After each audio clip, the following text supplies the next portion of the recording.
started to recognize that AI has such a incredible potential to address the challenge that was originally posed, which is that not enough actors are getting involved in solving diseases that, there's not enough market incentive for.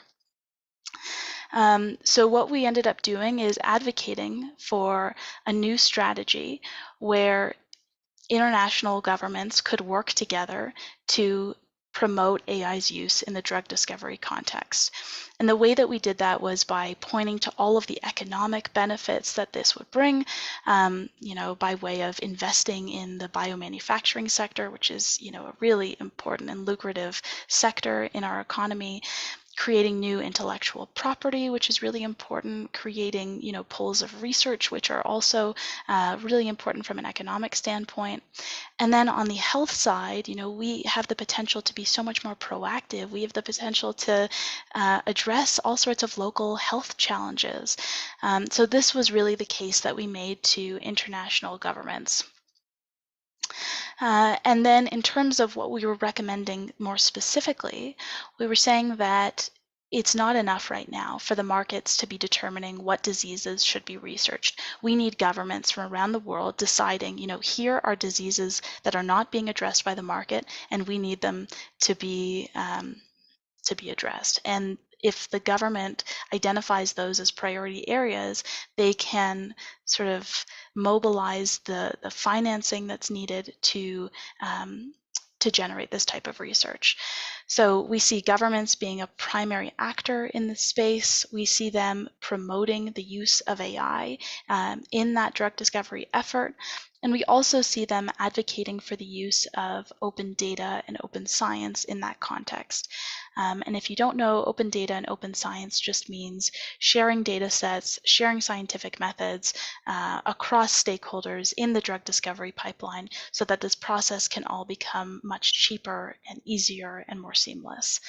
And we envision this happening across governments. And really focusing on the entire drug discovery pipeline, because there are lots of steps and lots of stakeholders, and we want to make sure that this isn't just a really good idea to keep at the research stage. We want it to go all the way to deployment.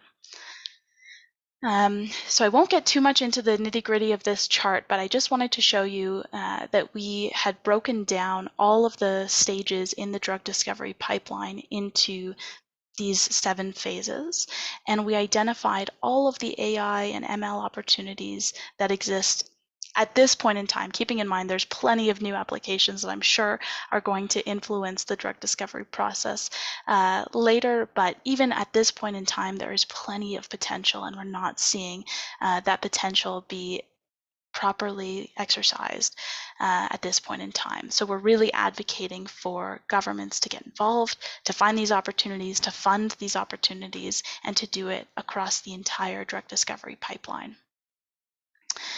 So I guess I also wanted to suggest that there is such a big role to play in this type of work beyond just the technical. And I guess I'm sort of talking mostly to people like me who may not have that really strong technical background or may not want to focus solely on the technical side.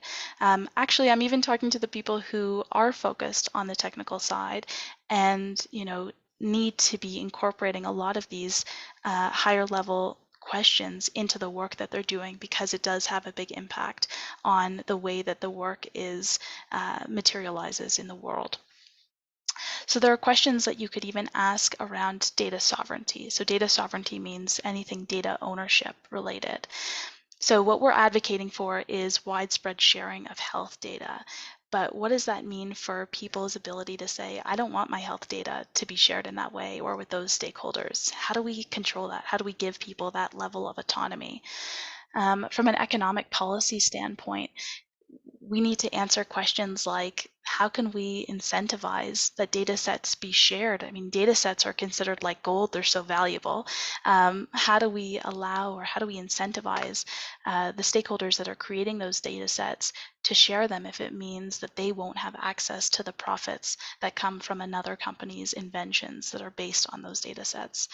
And then even from a bioinformatics standpoint, which is the study of AI applied to biology and chemistry, how confident should we be in our models so that we can, take their predictions and move them into the next stage in that drug discovery process. So these are all really important questions. They haven't been fully solved. And part of the reason that I'm so excited to be speaking to those that are on this call is because we need future leaders to step in and help solve them. And these are exactly the types of questions that you may be faced with in the future. And I'm looking forward to seeing some of the work that comes out of this process. So without further ado, that is my presentation. I'm so excited to just speak with you about any and all questions that you have. Thanks. That's fantastic. Well, thank you so much, Alison. This was really great, and I can see some questions pouring in already from various mediums where this was streamed. So, but first question, you've done so many exciting things already. What has been the highlight for you so far? From the very beginning of you sort of joining the AI industry, what was the most exciting project and the project you were so, so proud of? And I know, of course, AI discovery is a massive one, but is there anything else that you could highlight that, Yes, love I to love share? this question. Thank you so much. Thank you for asking this question. Um, So for me, what's become very clear in doing this work is that the process is just as important as the outcome, if not more so, just because it actually has so much of a bearing on what comes from your tool. So, what I mean by process, I guess, is how do you engage with end users? How do you engage with the community outside of just the developers and the others that are sitting around the table? So what's been really important and exciting for me is on the human trafficking project specifically, we've actually been consulting with human trafficking survivors about the tool, and we've come to realize all of the assumptions that we had about the field of human trafficking and how to create a meaningful intervention, and are just learning so much from them in the process, and are actually co-creating with them what a better solution could be. And so that for me has been a real highlight, just because I see that being an area that isn't being done or given enough importance in the world of AI today, where, as much as we talk about citizen engaged design, I don't see enough examples of it. So to be involved in hopefully a very positive example is giving me a lot of energy and hope and excitement. That's fantastic. Really, really fantastic to hear because I'm noticing exactly the same trends at the level of innovation, also we call it, where we really fail at this very fundamental stage of design, and we don't Mm-hmm. engage those stakeholders from an early stage, right? And then we end Right, up producing something that nobody really wants or needs. right. And so this is something we actually go into more depth during our incubator program in the summer. So all those of you who are still wondering what to do this summer, come and join us at the AI incubator, where we will actually send you into the field and get you talking. If you're developing something, That's awesome. within the space of agriculture or climate, and I think climate will be the topic we will be tackling, we will need to go you to go and talk to the people who you are developing for and develop this Mm-hmm. product with, because it makes sense. It makes no sense to develop something for specific disability, for instance, or special ability or neurodiversity without including those people into those conversations Mm-hmm. at an early stage. So important, and we keep reinforcing and emphasizing it to our teenagers. So I'm hoping that Yes. all the work we're doing, hopefully, Alison, in years to come, you will see the fruit of all of our collective effort. And of course, Yes. people like you coming and joining and inspiring and sharing those insights are so, so important. Okay, so we've got lots of questions, Alison, for you. So I am not going to be um, uh, holding. Okay, so quite a few questions. So I'm going to start from the very top. How can we promote preventative care and encourage healthy behaviors in individuals, families, and communities using artificial intelligence? That's the first question. There you go. It's a no small question. Very big ones. Um, how can we promote preventative care using AI? I think, I mean, and this is unfortunately not coming directly from my work, so I want to be humble in what I can speak to credibly and what I can't. But what I've seen a lot of is the use of I guess, smart technology that regulates and, I guess, measures people's vital signs as well as all sorts of other indications of health and well-being. And I've noticed that there's been just a huge uptake in just measurement. All of that data is analyzed using artificial intelligence algorithms and identifying anomalies, and that could be somewhat helpful in sort of more proactively addressing healthcare challenges. There's also a lot of work being done in AI and sleep, I believe, sort of regulating sleep patterns and analyzing that and sort of optimizing for sleep with, I think there are smart mattresses these days. So really there are, I think when you think about AI, it's important to think about where are we getting all this data from and how can we use AI to find patterns. And there is a lot of that work being done in more proactive or preventative medicine, I believe, mostly by biomarkers and the collection of Data. that type of information. Yeah. All right, and a question from the same anonymous attendee we've got is, how do we get, I think, it disappeared unfortunately, or it is marked as answer, but it is not. How can we get governments more involved? I've seen you sit on the various panels within the United Nations and various governments. How do you get them to actually act and do the stuff? Allison, it's a must be the hardest great one. question. A really, really good question, and something that we're still trying to figure out. What we've seen the most success with, I would say, is connecting the work that we're doing to the mandate letters of very specific ministers and speaking with their teams about how we could collaborate to achieve certain goals that they have. We're very fortunate in the Canadian context to have all sorts of initiatives in the AI space and lots of funding as well in the AI space. So we have, through the minister's office, been put in touch with what's called a supercluster here in Canada, where they fund very specific research in areas that are important from a national perspective. So I think right now, especially as it relates to all things AI, there is an ear and a willingness among governments to support and incentivize that research, whether it's for the good of humanity or whether it's for the good of our businesses. So you sometimes have to latch on to different aspects that makes the work compelling from their perspective, and see if you can move forward from there. But I would say it definitely helps to have big names on these projects as well. I don't think that we would have been nearly as successful if we weren't partnered with the Global Partnership on AI, which connects us with global governments and gives us some credibility as well.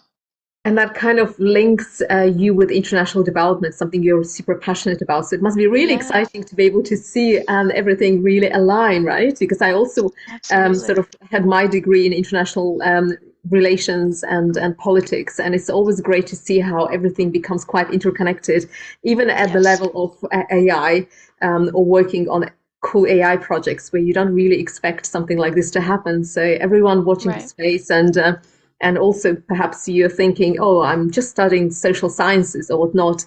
Trust me, all roads somehow go into AI. Exactly. Politics transcends everything and AI transcends everything. So you're bound to find a connection there. Yeah, yes, exactly. and I keep saying that it's exciting, really exciting time to be alive and see all of this incredible work happen. Okay, another question: what inspired you to use AI in drug discovery, or rather, be connected to this space? I know it's not your expertise, but still, you are very active and you are the expert. So, what inspired you? It's a great question. I think a number of things. Before I was even privy to the world of drug discovery, I just understood that there was this interplay between global health concerns and artificial intelligence. And as someone who is interested in international development, global health is, one of the primary sustainable development goals. And that to me was sufficient to pique my interest and drive my involvement.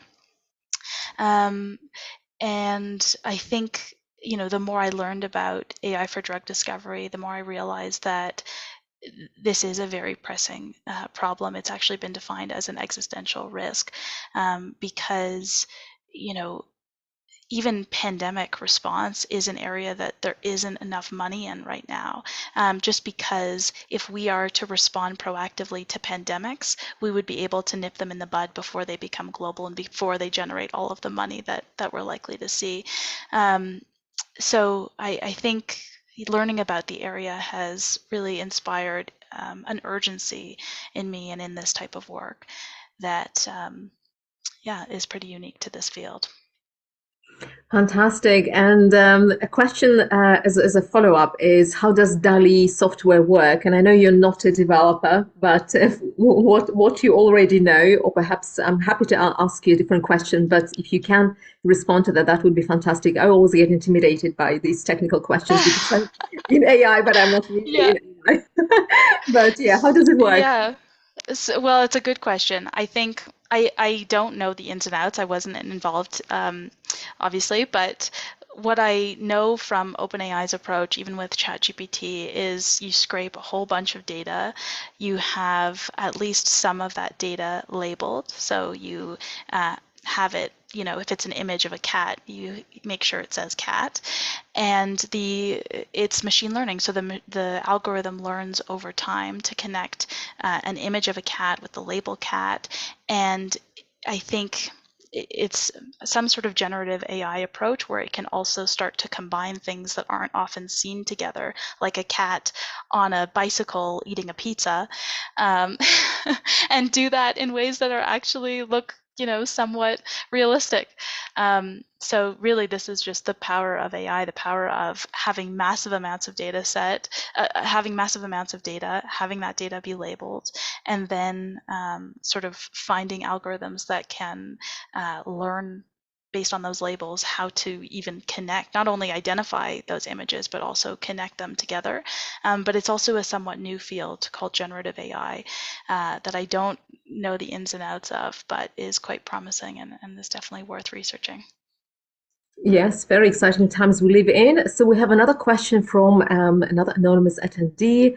I'm going to reframe this question slightly because the question is asking you to offer advice on how can various communities be introduced to AI for good, AI for impact. Mm-hmm.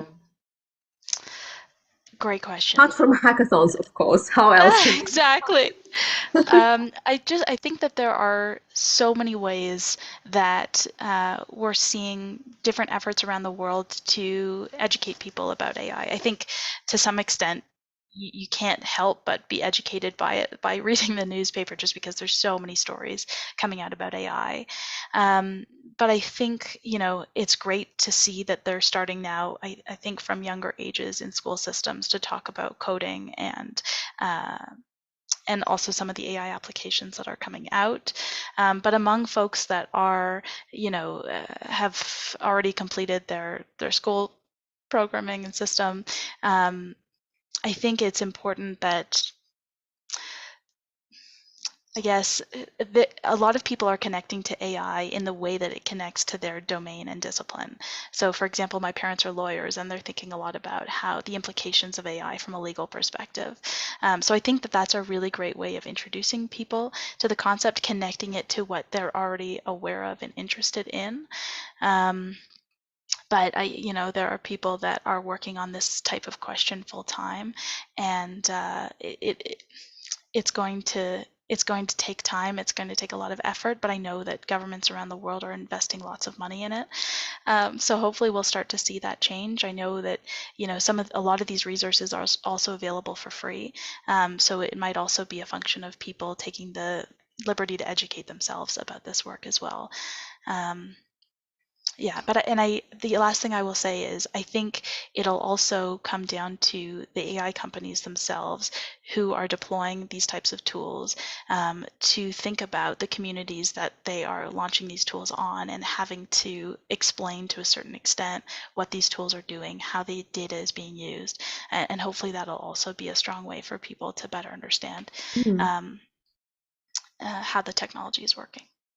Definitely. Well, our audience doesn't want to let you go. We have just two more questions, and these will be the last two questions, everyone. So please do keep sending those questions, but we might be able to send those questions to Alison by email because I wouldn't want to overcommit Alison for this live stream.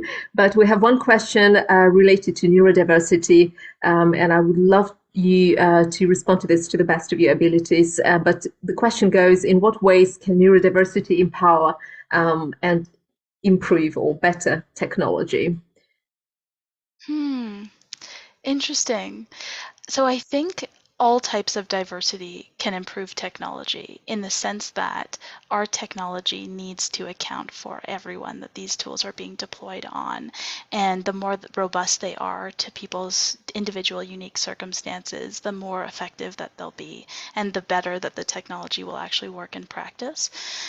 So being able to capture different ways that different people interact with technology is only going to improve the quality of our technology and again its capacity to service people in the way that it's intended, and really just expands what's possible and what's helpful in our world from an AI perspective. So it's great to be thinking, I guess, from a people first approach in terms of what we want our technology to be able to do and for who and how.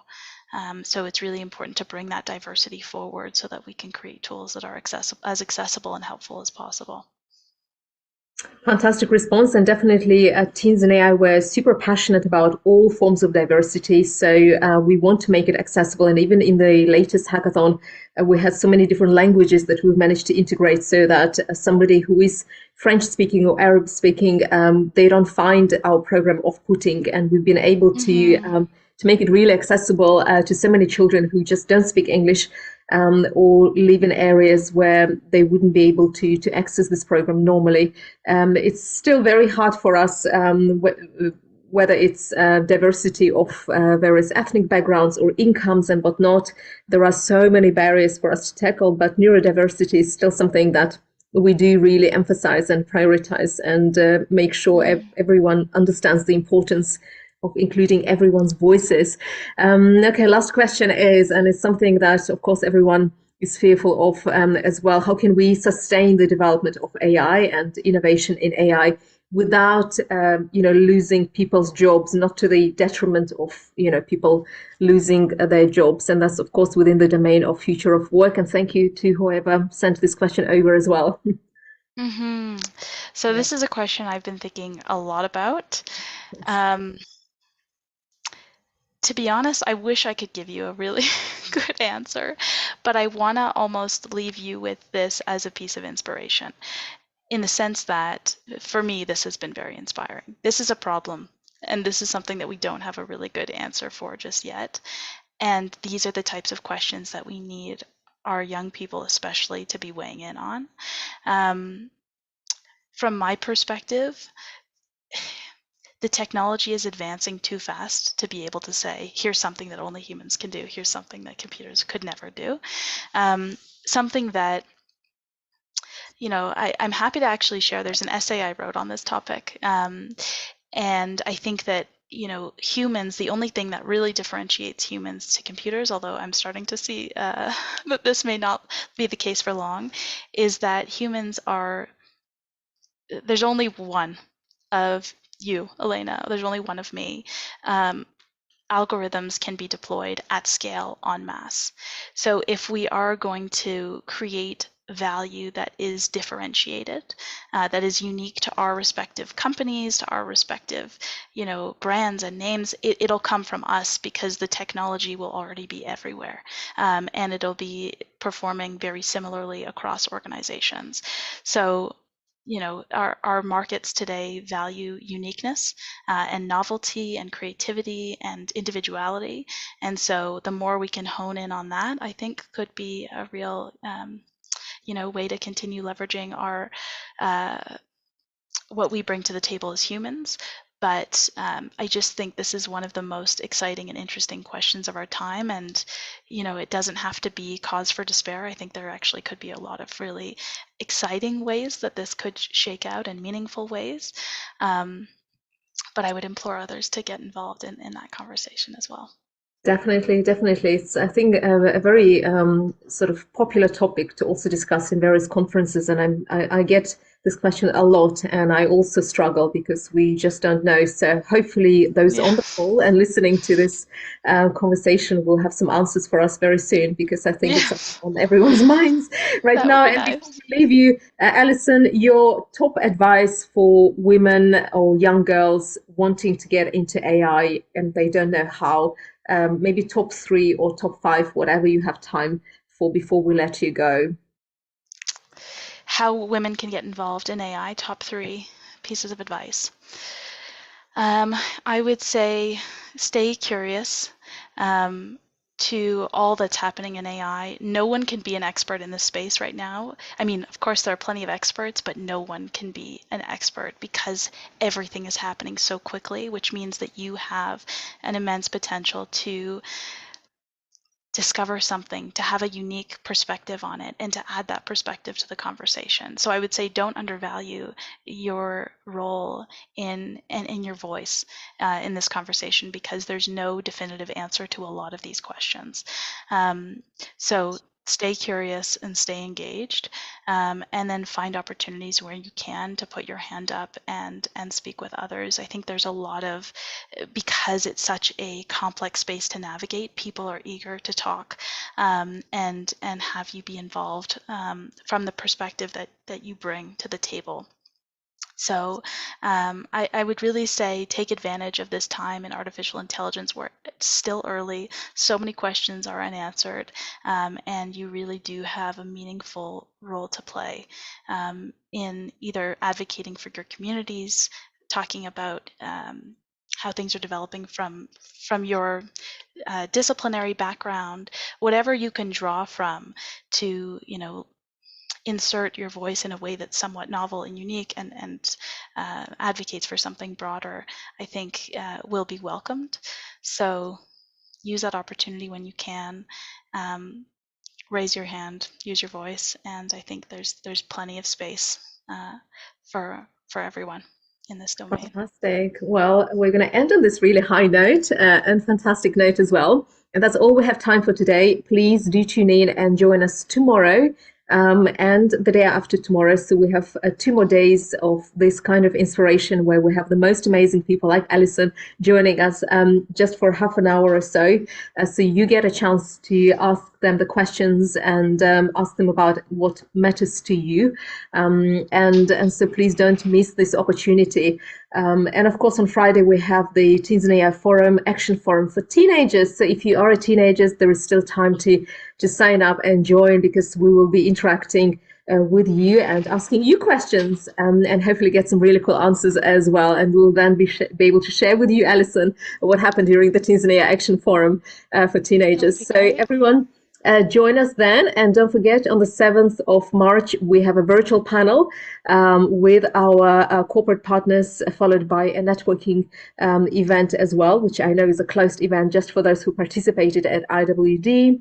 And of course, 8th of March is a very, very important one for us because that's when we will be celebrating some amazing projects and achievements. And Alison, I hope you will tune in just to watch everyone's incredible projects. It will be so amazing to have you join us, and everyone else. Well, I'm signing off. Thank you very much for joining us today, and we'll see you tomorrow, where one of my colleagues will be hosting this instead of me, whilst I will be taking care of my childcare and arrangements that I haven't really planned for this week. But it's going to be fantastic, and we'll be seeing you tomorrow. Bye, everyone. So much, Allison. Thank you, everyone, for joining. Good evening or good morning. Bye. Thank you so much.